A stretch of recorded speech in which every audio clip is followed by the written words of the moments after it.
Go. Yeah. You really should do it in the Okay. cloud. Hello, ladies and gentlemen. Welcome, welcome, welcome. We have the incredible, the fantastic, the very entertaining and enlightening Jamie Kelsey Fry, an old mate from Occupy days and an editor of New Internationalist and many things he's done over the years. He's going to tell us about participatory democracy movements and a whole host of very interesting, exciting movements. Jamie, over to you to tell us a little bit more about yourself and what you're going to be doing tonight. Over.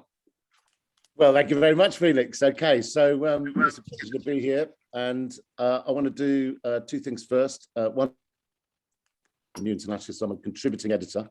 New Internationalist is a group that I've worked with for 11 years, and I highly recommend them. The second thing is I'm going to embarrass Phoenix. This man never stops doing great work, and he's a legend for a reason. He's got so much respect out there, because this boy has been, neither of us are boys anymore, but we both act like we are.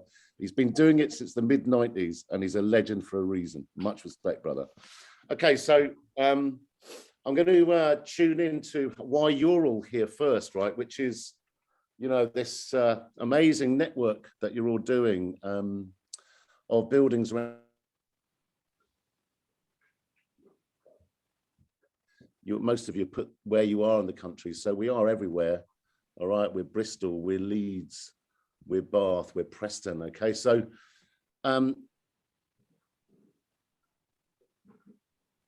democracy, people's assemblies, will become a matter of survival. Climate change, an enormous amount is baked in. Civilization is going to change dramatically. Communities that are going to survive the best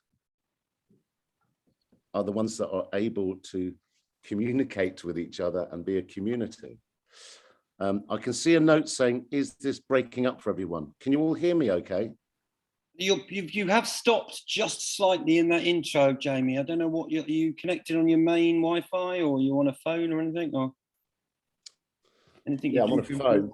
I mean, how's it going now?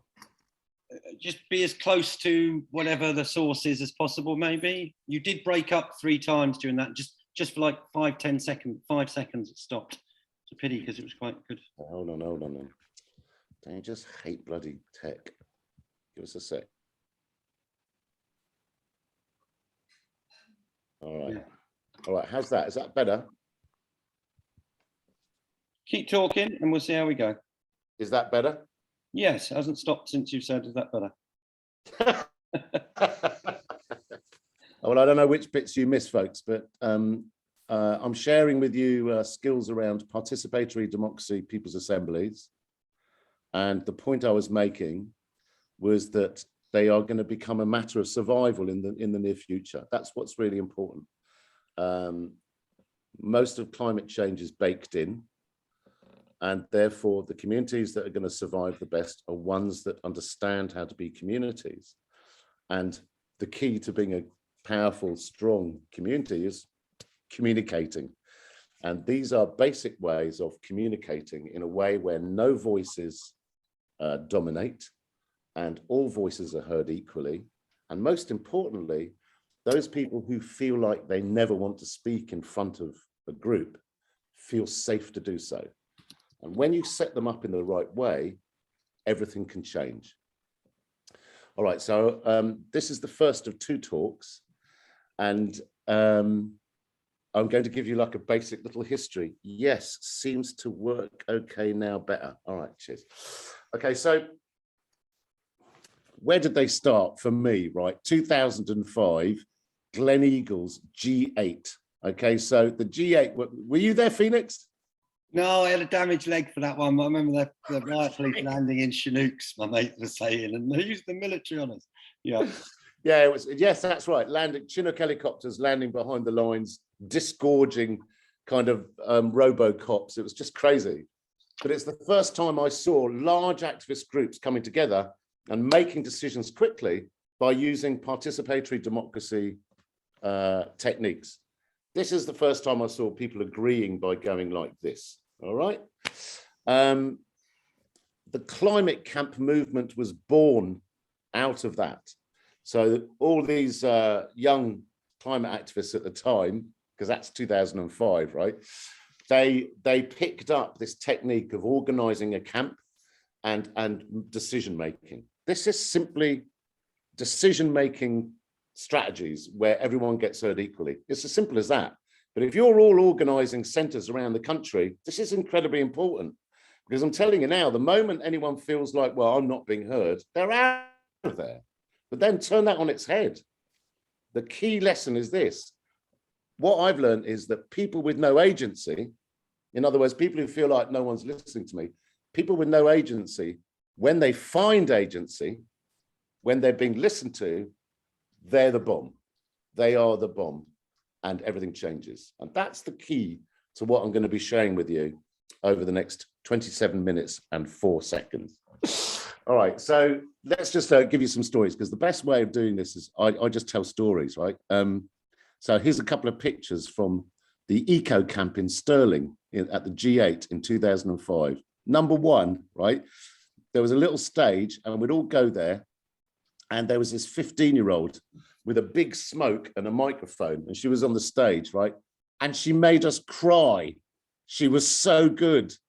And that was Kate Tempest at the age of 15. Wow. Story number two, yeah, truly, man. Story number two, right, is I saw the German Black Bloc crew. And, you know, we're all divided into barrios and stuff like that. And, you know, we'd wake at 6 in the morning, we'd get woken up. What the hell was that? And you look out your tent and there's like 50 German team of Black Bloc going, and they're doing their exercises and everything. And they were magnificent. But what really stuck was this amazing decision-making process. It came from America. It came from activists in America who taught us all about this stuff, right? So that's the first time I saw it. Kate Tempest, German Black Bloc. Oh yeah, the other thing there was this. I don't know if you guys ever saw it, but the Clown Army. So the Clown Army were introduced at Glen Eagles in 2005. Now, so what you're talking about is a line of very full-on activists from around the world ready to ruck, and then a load of riot police ready to ruck, and then 9 clowns fully painted up, all in an organized little cohort with a tea towel above their head, walking between the lines, saying, oh, they can't see us, we're invisible. And they were just so funny and strange. And on film, you have the police talking to the Sarge going, what do we do about the bloody clowns, Sarge? And Sarge going, let's retreat. And basically everyone ran away from the clowns. So a beautiful bit of creativity and genius. But the main point is that's the first time I saw this. And then climate camp happened, and that's how everyone was making decisions. Remember, this is just an elegant way for a large group of people to make decisions quickly and fairly where all voices are heard equally. That's the gig, all right? But it has a lot of power. And because I've been involved in it, there's a lot of aspects of it that you wouldn't usually assume straight away. So then we move on to Occupy. So that's where I know Phoenix from mainly, right? So Occupy, can you imagine? We all decided to occupy the London Stock Exchange. Oh, look, someone else is coming. That's good. We all decided to occupy the London Stock Exchange. And as we turned up at Paternoster Square, all the entrances were blocked. And so we ended up haphazardly, but great luck, ended up outside St. Paul's Cathedral, the best backdrop I've ever had in my life, right? And we held assemblies that were huge. I mean, you can get a vague feeling of it there. But as a backdrop, right, that was amazing. 3,500 people on the first day, okay? And this is important. This can protect you and keep you safe, as well as everyone being heard. People's assemblies are a form of protection, okay? And we saw it on the first day. Very common tactic from the police was the police would arrive, they arrived at the skirts of this huge assembly with people on the stairs, with the microphone, but was so the amplifier was so weak that everybody had to do what's called the human mic. So you all repeat what someone says. All right. And the police, the TSG, Tactical Support Group, they arrived at the skirts of the huge crowd and started pushing people. And because we had an assembly going on, okay? And we had the human mic. You had a situation, hi, Julia, hello, welcome. Because we had a brilliant human mic situation and a participatory democracy situation happening, the speaker was able to say, don't react to the police, turn your backs, stay seated. And it was an amazing moment because a lot of young, lots of people at Occupy, they'd never been in any protest before. And the police were pushing them. And they were going, oi, oi, oi, and they're about to get rowdy. But because the human mic, one voice, and then everyone repeating that voice, it spread through the crowd. Don't react to the police. Don't give rise. They're trying to provoke. Stay seated, turn your backs. And we did. And as a result, the police went away. And I remember watching that, just going, God, that's just bloody amazing that we can be that organized through voice. And that's all this is. We're being organized through voice, okay? Okay, so some brilliant lessons. So, of course, Phoenix will remember a lot of this as well. But some really brilliant lessons from Occupy, okay? So let's talk about language first, right? So I'm so not into overeducated lefties or righties, obviously, or greenies or anything. I believe in the voice of the people completely, 100%. And it doesn't matter from what background they come, what their political ideologies or none. I prefer none personally, right? But it's actually the voice of us together being heard equally is the way forward. And I'd swear by that, right? But here's an interesting story. So there was a wonderful intellectual, I won't name him because he might be a bit embarrassed, but he came and spoke to us at Occupy. And he started speaking to the crowd. And he was speaking for about 3 minutes. Am I the flat pack speaker? No, but I work with him. He spoke in fact about 3 minutes, and then someone put their hand up and they went, sorry, mate, what the fuck are you talking about? And basically, he was using really educated lefty language, right? And I'm not anti-lefty, obviously, right? But he was using very educated language. So language is super important, all right? And it was really good that this person put their finger up and said, what are you talking about? And then he adulterated, changed his language, and everyone can understand what he's talking about. But it's so important to tick this box. Please forgive me, but so I beg your pardon. Thanks very much indeed. It's really important to recognize the fact that, it's a real privilege to have education. And once you start speaking in a way where you need an education to understand what you're saying, then it's not going to work, right? So language is really, really important, okay? It's to do with what's called radical inclusivity. So on that note, right, we had one of the people who was staying in the camp, she won't mind me naming her at all, called Tammy. And it was very interesting because she would come and speak at the People's Assemblies, and she would be, everyone got 2 minutes, and you'd have someone who's like, very educated, and they'd speak for 2 minutes, and there'll be a few hands going, hooray, hooray. And then Tammy would speak, and she would have Lambert and Butler in one hand and the mic in the other. And when she spoke, this appreciation, the forest of hands, when she spoke, there was just a complete forest of hands. And it's because she was speaking what I would call visceral politics. In other words, it was her true emotions, her natural feelings, her genuine human experience. And it wasn't put through a lens of clever language. It was just how she genuinely felt, her raw emotions, her raw experiences. As a young woman at the time who had 4 kids, spent half her life in hostels, and she was really speaking from her own experience. And that's what really resonated with people. And that's what made the Occupy movement really important. And that's what made Assemblies really important, okay? And then you have a more extreme version of that. So here comes the first visual on this, which is here, this guy, right? Can you imagine being Jimmy, right? So Jimmy, there's Jimmy, right? So Jimmy, he's a rough sleeper. He'd been sleeping on the steps of St. Paul's for 7 years. That was his home. And he wakes up one morning and there's 3,500 people all congregating there. And he's going, what are you doing? I live here, who are you? And then we set up camp because we couldn't get into Paternoster Square. So we set up camp. And at first he was like, well, I don't know who you lot are, and I'm not part of you. But he worked in the kitchen, yeah.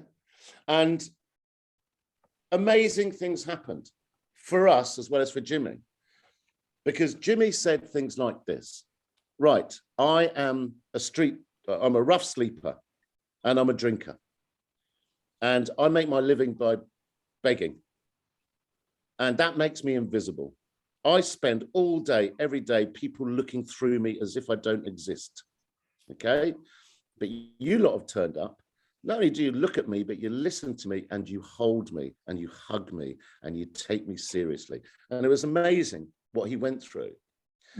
And there was a great day in the kitchen where he's chopping carrots, and he's saying, look, what we should do, my idea is this. And it was about us responding to the City of London Corporation. And everyone in the kitchen were going, well, you should go and say that to the Assembly, to the Participatory Democracy People's Assembly. He's saying, nah, it's not for me. Yes, go and do it. And for him, it was a life-changing moment. He went to the Assembly, he gave his suggestion, and everyone agreed.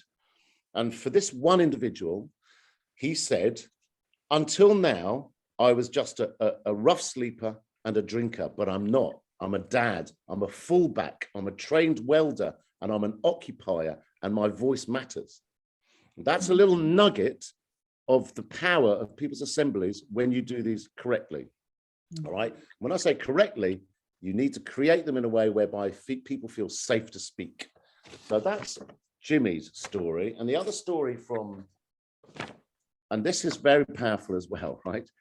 The other story from Occupy is this guy called Steve Barron. I'm not sure that you met him, Phoenix, right? So Steve, okay, comes up to me. I did a TV, Steve Wright, what's his name? Matthew Wright used to have a show called The Right Stuff. And I hadn't done Steve any. the bailiff. Sorry? Not Steve the bailiff. No. And I was terrified, and I did The Right Stuff that morning on TV, right? And then I go back to Occupy, and we actually were doing an action with disabled people against cuts in Oxford Circus. And this guy walks up to me, right?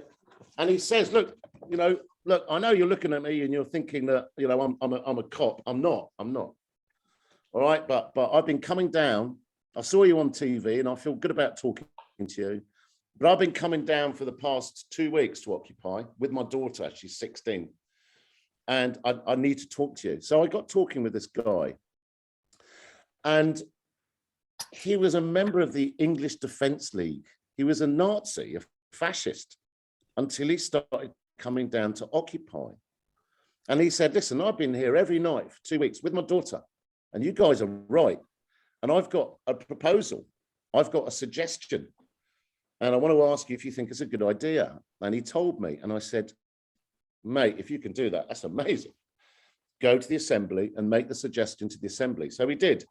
His idea was, look, until you lot, I just thought the problem was people of color, immigrants, gays, commies, and we've been fed a crock of lies.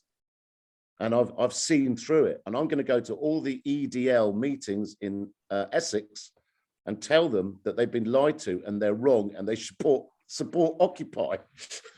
And we were going, do it. Everyone was going, go for it, And he did. He went to five meetings. He was battered about in 2 meetings, but he really did this, right? Now, the reason I'm bringing this out is this. It's a quote from Aristotle. It's the mark of an educated mind to be able to entertain a thought without accepting it. This is where everything changes. When people of opposing thinking come together, it's the only chance we've got. And at the moment, we are completely divided, and that's accelerated by sophisticated digital propaganda like Cambridge Analytica style stuff, right? We're all being polarized. And these assemblies, when you hold them correctly, can change that profoundly, all right? And I'm going to come back to that in a minute. Got another good example. So that's Tammy, Jimmy. All right, so time-wise, I'm going to skip a few things. Well, we've got enough time, Jamie. I'm sure we've got time to flow a little bit. Okay, well, quick. Okay, cool. Okay, so this is how good it gets. There was an assembly that we held one day, and it was because we had a lot of rough sleepers come and join us, a lot of people with alcohol issues, substance issues. And and people with mental health issues, and they would just gravitate to the camp. And obviously, you know, if we're trying to mirror a better world, then we're not going to turn them away. So it was hard work, and it actually became very difficult for us because we weren't trained. Lots of psychologists and psychotherapists came and joined us, though, which was brilliant. It was really hard work. But we held an assembly one day, and the assembly was all about how do we support rough sleepers, people with mental health issues, drug issues, alcohol issues, right? And there's every day we did a press release. So you could go online, you could see the press release, and then you could write comments at the bottom. And there was this comment, which I'll never forget, right? This comment said, I went to your assembly about how you look after us people with mental health issues, people with drug and alcohol issues, and rough sleepers. So I am someone with serious mental health issues. I've been coming to your camp every day for the past 6 weeks. And until I came to this camp, the only time that I get to speak to someone is when I go to Asda once a week for my shopping, and I wait until the particular counter assistant who talks to me until she's free. And I will go and put my shopping through by her because she talks to me and looks at me. This is the only person I ever talk to. But every day I've come down to your camp and you lot have listened to me, you've held me, you've taken me seriously, and you've respected me. If you represent the world that you're fighting for, I would die for you. All right, and that was a comment written at the bottom, and it blew us away. And it's all down to taking the time to listen, to value listening, acknowledge difference, and accept and hold. It's nothing to do with having a degree in politics. It's nothing to do with being a confident speaker. That's the key. I'm telling you now, when someone takes the mic, yeah, Angus, I know Angus really well. I get really distracted by notes. Angus almost did. Yeah, I know. I love Angus, and he's done a great job. Anyway, yes, I'm telling you now, when someone takes the mic and starts by saying, I've never done anything like this before, and I'm actually really nervous, you know something brilliant's going to happen. Okay, we are surrounded by overeducated, very confident, generally white middle-class men, right, who have the voice. And I guarantee that people who have the qualities of being a leader, it makes them a really rubbish leader. It's the quiet people, the people who are vulnerable, the people who understand what vulnerability is, right? They're the people who we need to listen to. And this is how they get heard, through people's assemblies, participatory democracy, all right? Okay, communities. Right, so at the same time so this was all something called part of a movement called the Movement of the Squares. You can read an article I wrote called Adventures in Democracy on New Internationalist. It's really easy to find. And the Movement of the Squares happened in 2011. The Movement of the Squares was Tahrir Square, obviously, but also what's called the Arab Revolt. Westerners call it Arab Spring, but the Arabs call it Arab Revolt, right across all of North Africa. Okay, people were standing up, people were getting hungry. Tunisia, people were hungry, people were being abused by the police, and it spread right across North Africa, okay? And of course to Egypt and Tahrir Square, but also Syntagma Square, but also in Greece, but also very much so in Spain, okay? So in Spain, they had the movement called the Indignados, or the 15M, all right? And they were doing, we learned from them, right? And they were doing these meetings. All it is people coming into the square and listening to each other. And of course, every state where that was happening were terrified. That's the most threatening thing possible. Everyone coming together and listening to each other, all right? So part of that was in Spain, the Indignados, and they did that in 2011. By 2014, they thought, right, what are we going to do now? And they decided to take over the cities and the towns.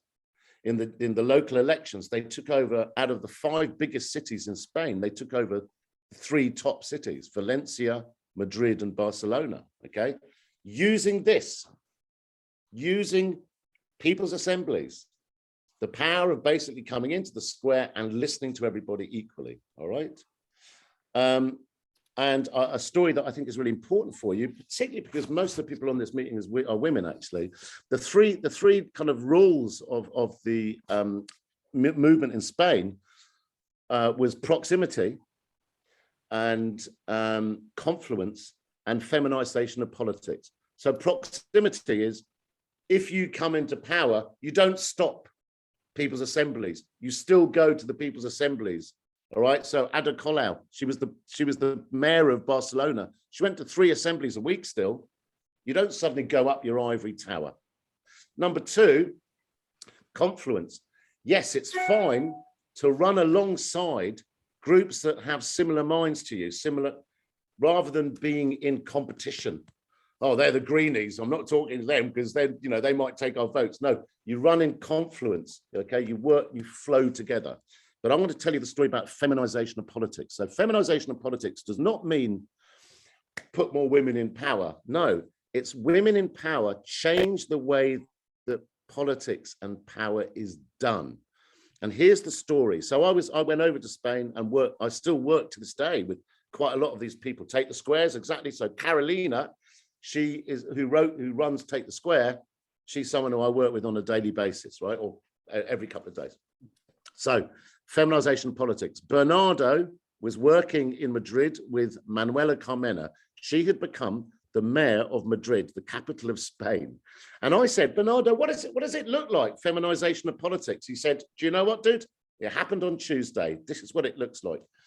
And so Manuela had organized all the meetings now in the council, in the town hall of Madrid, were in circles. And they had a meeting, and the meeting was about, what do we do about Uber? Do we go with Uber? Do we protect the taxi drivers? All this stuff, right? And so there was a whole circle, almost all men except for Manuela, and it went round the circle, and they all stood up and said, "What I think we should do," right? And we heard everyone, and Bernardo was the note taker. That's why he witnessed this, right? And they heard everyone, and then they finally finished pontificating, all these men, and they said, Mayoress, Mayor Manuela, we haven't heard from you. What do you think? And she said words you never hear in politics. I don't know. And neither do any of you. You've all just spouted off your opinions, but you don't have all the information. I'm the only one who has the courage to say, I don't know. The reality is that I'm going to have to listen. We have to listen to all the different points of view, all the experts on this issue before we come to a final conclusion. So feminization of politics, again, it's an attitude about participatory democracy, where we need all the information. It's not about winning an argument. It's about knowing everything that you can know, having a 360-degree understanding of an issue. That's what it's about. What we're so used to is people who win because of their wonderfully highly Etonian trained, oratory skills, right?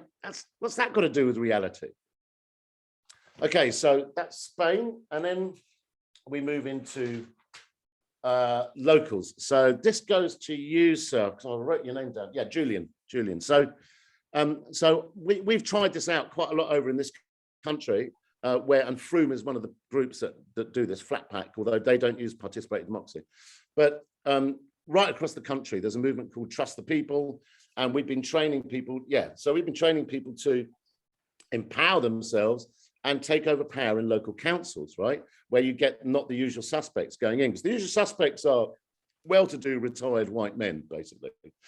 And we did that down where I am. Yeah, we got out of 9 candidates, we got 8 in. But I want to just give you some examples of why, again, it's really useful. Because if you can do participatory democracy assemblies well, so that people who feel vulnerable feel okay to speak, then you're going to have really important, valuable voices emerging, okay? And we ran our campaign down here by running loads of people's assemblies. And there was a guy who came down to film the first one. And we went for a drink afterwards, and he was saying, I've never heard about anything like this in my life, mate. I voted Tory, I voted Labour, and the last time I voted UKIP. Because I'm embarrassed to tell you, but I don't even know the difference between left and right. And I couldn't do anything like this anyway, because, I've got serious anxiety issues. Half of my work I lose because I have a panic attack before I go and do the meetings. But this guy, he started working with us. He's ended up as a district councillor as well as a town councillor, okay? He is not your usual suspect. He's ordinary people who never think of taking positions like this. And as a result, he's an absolutely brilliant counsellor, okay? So the point I'm making is if you use people's assemblies in this way, you're organising your communities. And when your local elections happen, you can also have people run and take power. And what they should do, and this is why it relates to you, Julian, is, you know, you can then introduce people's assemblies, participatory democracy, into the way that councils work. And that's really powerful. And the way you sell it, Julian, is this. If you can show how this works for, councillors, they want to take part in this. They want to be seen to be listening. All right, so that's how you get them on board. It's a wonderful technique to do this. All right, okay, so yes, so here's the other story, because stories work. So I wrote this, and we're going to get onto this shortly, right? So this is the People's Assemblies Manual for Extinction Rebellion, all right? So I kind of, first time I ever sort of formalized all these different techniques, right? And there's something that I invented called Testify, and I really, really recommend it. Any meeting that you're having, particularly the larger ones, all right? I would recommend that you start by saying this. It's really simple, particularly if you're organizing with communities, right? Please come up and take the mic, and you've strictly 2 minutes maximum, and just tell us, share with us, what's getting under your skin. What is really getting under your skin? What's keeping you awake at night? What is it that's really rankling your soul? Okay. Now, if you've set this up in a way where everyone is safe, so that's male and female, or two different identifying genders, okay, and you set it up so that people feel, right, I can be vulnerable, I'm not going to be ridiculed, no one's going to interrupt me, all of this stuff, right? Then when you do Testify, amazing things happen. So the example I was going to give you is this. We did one down here, and the first woman, she came up, she's a grandmother. I'm terrified about climate change. I love my children, I love my grandchildren. The second person came up, and she was saying that she was talking about dogs pooing on the beaches, right? And then up comes a 21-year-old, and he says, well, I've never thought I'd actually share this with a group of strangers, but I'm 21. 3 of my friends have already committed suicide, and I'm only 21. It just broke our souls when he said it. And because he opened himself so openly, he was so honest, that the next person came up was 15. I wouldn't come up and be able to talk if it wasn't for that bloke just now. I'm 15 and one of my friends committed suicide already. And this whole energy was extraordinary. And we were able to speak with these young people, and we have breakout groups about this. How can we support? It became the issue of the night. How can the community support young people going through this epidemic of mental health crisis? So Testify really opens up an atmosphere where we're going to really share here because we're safe to do so, all right? And that's all in this manual, and you can find the manual really easily. But the power of Testify is really worth looking into, and also organizing your communities. And these are your communities that you know, Phoenix and his gang have helped you do. You can be using this in all of your climate centers, these ways of meeting, all right? Okay. Old late, no, okay. I won't tell too many stories. I don't want to go on. How are we doing, by the way? Let me just have a check. Are we all right? Is this okay? Oh, loving it. All right, cool. All right, so in that case, let's just do this one. So just quickly then. So when we're doing the local community takeovers, all right, you need to, because we're all climate concerned here, okay? So things are going to change profoundly in the next 5 years. Breakdown in food distribution networks, breakdown in medicine distribution networks. Your ATMs will one day stop, you know, won't be any cash. It's all these kind of things that we need to think about, all right? And it's brilliant, the system that Phoenix and his crew have set up, because you're preparing for a future that's coming really soon, all right? But look, there's another side to it. And this is rarely discussed, and I think it's important to just highlight this now. So we were having an assembly, and we were talking about what a sort of future street should be like a future street. Future street. So each person on the street grows a different type of food and we all share it. The whole street shares the same set of instruments. So instruments, what am I talking about? Lawn mowers, tools, that's the word, yeah. So, you know, we have one lawnmower for the street. You have, you know, all the wow, you've got Zeds coming out of your head. Am I being boring, Julia, or what? No? Okay. No, it's just me. I'm really tired. Sorry. Oh, that's fine. That's fine. No worries, that's rest. I think we can come to questions in a bit, Jamie. As it flows, keep going. It's all good. It's brilliant. Yeah. I've just never seen that before. So we're describing the street in the future. So you're sharing your tools. Everyone grows different types of food and shares that food.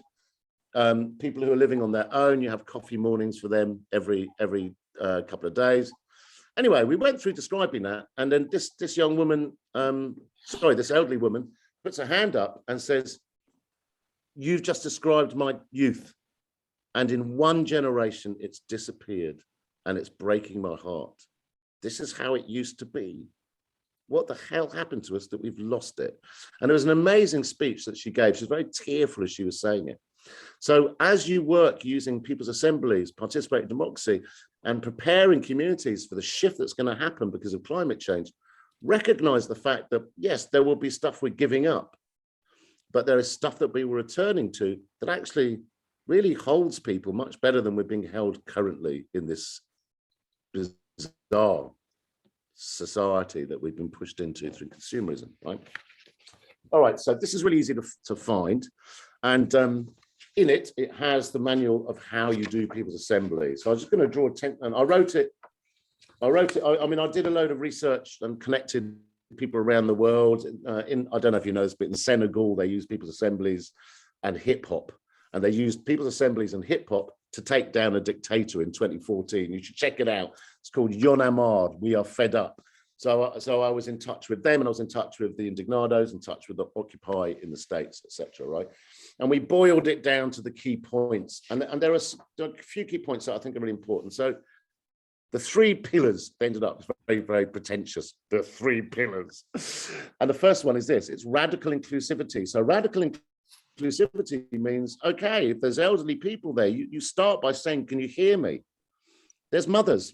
Mothers won't come unless you need to set up a creche. All right, and it's easy. You set up a creche, it's within sight of everybody, usually in the corner of the community hall or wherever you are. You've got loads of toys, you've got someone who's running it, who's accredited.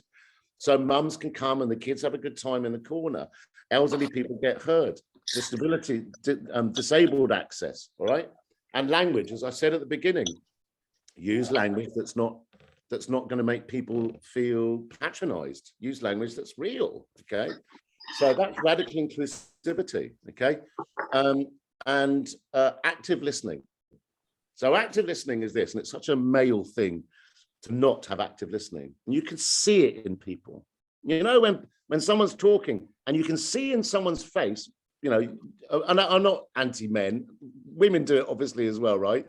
But I just see it a lot in men, probably because I'm a bloody man. But one person's talking and then you're looking at the listener and the listener has stopped listening. The listener's already working out what my brilliant response is going to be. And it's just meaningless. Active listening is clearing your mind and hearing everything in a considered, respectful way, rather than working out what your clever response is, all right? And the third one, right, is trust. So you've got radical inclusivity, active listening, and trust. You need to trust the facilitators, trust this process. And that's came from the Indignados in Spain. I said, you know, if you could sum up one thing that's amazing about what you did, what would it be? And she came back, she was saying, do you know what? I look back at it and they were having 80 assemblies in Madrid a week, 80 a week at the height in 2011, right? She said, you know what blew me away was trust. Everybody trusted the process. Now, I'm only going to trust the process if I know that the facilitators know what they're doing. So it's really important to get your facilitators being trained. And like I say, 2 different genders being identified, running it together is really important. You know, and the mark of a great facilitator is that they can spot the opportunities for people who feel vulnerable for them to come to the fore. And they spot the importance of quelling a voice that's trying to dominate. Okay, it's got to be subtle, it's got to be done, and your opinion doesn't mean anything. You're there to help voices be heard, right? So those are the three main points, the pillars. and in this it gives you all the different ways of actually organizing it, setting up, etc. And then we're down to this last story then, and then I'll shut up, right? Because yeah, it's gone a little bit longer. Right, so last story is this. Questions, So, I think. Sorry? Yeah, last story and then a few questions from folks. Brilliant. Ideally, Thank you. yeah. Amazing. So this is a recent one. So it's a little bit linked to Steve, right? This is a very, very big deal. When this happens, that's when it matters, okay? When you have people who feel completely different to you coming together because you're listening equally, that's a big deal. So this only happened recently. So some of you will know about Insulate Britain, I assume. And there was an extraordinary situation earlier this year where Insulate Britain had blocked a road, and there was a mum driving, I think she was driving her kids to school, and she was in quite a big car. It might have been what they call an SUV, but she was furious. And she got out of the car, was shouting at and shouted right in the faces of the activists, and then got back in the car and drove at them and was actually pushing them with her motor, right? And she actually got charged. The police actually arrested her, right? She could have broken their backs, right? And they kept the resolve. Anyway, 3 days ago, ladies and gentlemen, 3 days ago, right? One of the main people in Insulate Britain met up with that mum. That mum came to an Extinction Rebellion event 3 days ago, and he met up with her. He spotted her, recognized her, and they spent the afternoon talking. And then she at the end was going, I had no idea how serious climate change is. Why aren't we being told about this? I'm furious, and I'm so sorry. I'm so sorry. Now that happened because this activist listened and listened and listened and listened to her. He didn't lecture her at all. He wanted to hear her story first. And that's where this kind of power, for want of a better word, that I've been talking about, that's where it comes from. It comes from listening. And that's really what participatory democracy, people's assemblies are all about. Okay, there you go, folks. Thank you very much for that amazing time travel, Jamie. Lots of memories popped up along that timeline of this movement and things. I think we've got a few questions. Sure. We're happy to carry on for another sort of 10, maybe 15 minutes, just to get a few questions in. Okay, over to, please use the reactions thing if you can. Stick your hands up down the bottom. Yeah, Julia. Use next. Julia, go for it. Over. Yeah, I was so actively listening, I've forgotten what I was going to ask you.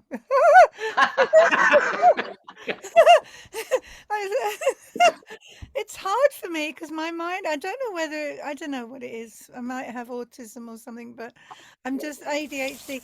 But there were some things that you were saying, and I've witnessed, well, not only am I in empathy circles where it's really good practice, you know, we've got them advertised on Mattermost, how these empathy circles are all over, they're global, and I've been participating for a couple of years, and it's very interesting how just listening and repeating back what somebody's saying without any interjection or correcting or your own input. It's just listening to what the person's saying, and the proof in the pudding is that you actually have been, if one is repeated back and it's not quite correct, the speaker can then say, well, let me just adjust that so that you do understand me. And it's like communication, and it's really what's lacking. It's the missing link in all of our dealings with people and politics and every field of life, really. I find them really, really important. So it's not really a question, is it? But sorry, I'll let somebody else ask a question. Thanks, Julia. You're underlining a really important part of what's happening. It's the power of listening, but listening really, really seriously. And that way you're describing is where someone speaks and then the person listening goes, right, Julia, what I heard you say is, and then if it's not completely correct, Julia, you nearly got it, Jamie, but there's this, and then we go on like that. And it's incredible how much we assume and we actually that we haven't understood, and then turn it on its head. It's incredible the power or when people feel like, you know what, I was really listened to. And even though we didn't end up going with that decision, I don't mind, because I was really listened to. And that's what's great. All the assemblies I went to, 90% of them, I went to the assemblies going, I know what I think about this, but I'll go anyway. And then I listened to everybody and went, oh my God, I don't know anything. I've had my mind completely opened. You know, that's what's brilliant about this. Anna, and then Helen. Anna? Either, but I just wanted to put a few things straight on the story of Land Rover Mum and Liam Norton, because basically Hayden Prowse was doing a film of his new character Alhan being at the rebellion, and he brought Land Rover Mum along, and they had an open mic thing, and I think he was looking for some kind of rise or reaction, do you see what I mean, to make his TV show a bit more magnetic. And I have to say, I've never been prouder to be a rebel, because he was really looking for a rise. She stood up there. She didn't come on the mic and apologize or anything like that. And he kind of said, you've got to listen to each other, and, you know, you shouldn't sit in roads anymore, which obviously went down really well with rebels. But rather than having a rise, because everybody's on de-escalation like nothing, they just all went, oh, like that. And then Robin, who was on the mic, just got up and he said, quite often that can happen. If you give the mic, somebody has something that you don't agree with, but we don't mind. And it was just a brilliant rebel moment. And then Liam obviously pulled it out of the bag and had a chat with her and everything like that. And the day was won, but it was somebody trying to be provocative. So that it was double brilliant, if that makes sense. Just shows you, underlines your point even more, Jamie. Yeah, wicked. I didn't know that. It's great. I can't wait to speak to Liam about it. Thanks. Helen. Yeah, I've only had to go at sort of doing People's Assembly. We did something for our sort of second thing about Black Lives Matter, and we broke out into breakout groups. And supposedly I was the person who was going to be the facilitator, except there was someone who came along and said, oh, I've done some training in this, I'm going to do this. So I sort of thought, all right, I'll let them do it. And one person was continuously talking and putting his thoughts across and drowning out everyone else. This facilitator hadn't a clue how to stop him. And I think it's easy, I find it very easy to go, she's not speaking. Well, what do you think, Mary? Or he's not speaking. Well, should we ask what Julian's idea is? But how to shut the one up that won't shut up is difficult. It is, and it needs to be done respectfully. You can do it, and it's particularly the way you just described it. So brilliant, Phoenix. Thanks. It's great. You've made your point really clearly. But I think everyone agrees it's really important that we hear from everybody. So thank you very much. Yeah. You know, and you do it respectfully, but really firmly. Okay. But it doesn't work terribly well. Well, it takes practice, but that 2-minute thing really helps. If you I can see that when it's a big group, but when it's the breakout group and it's sort of plenty of time for them to talk and one of them's dominating, it is hard work. It is. But especially I mean, the keyword. Especially when you're not really the one who's meant to be facilitating, but the facilitator isn't facilitating. That's really uncomfortable when there's a facilitator and you're going, oh please, you're doing a really rubbish job, and it's really, you know, but you know, this. Yeah, but he'd been trained a week before for half an hour, so he knew what he was doing. Yeah, but it's about not having those voices dominate. And I get, you know, it's not just a clever thing I'm saying. I'm telling you now for sure. I've seen it 100 times. People without agency, when they get agency, they're the bomb. So it actually is that person who's not confident, who's frightened to speak. When they get to speak, they're the ones who change everything every time.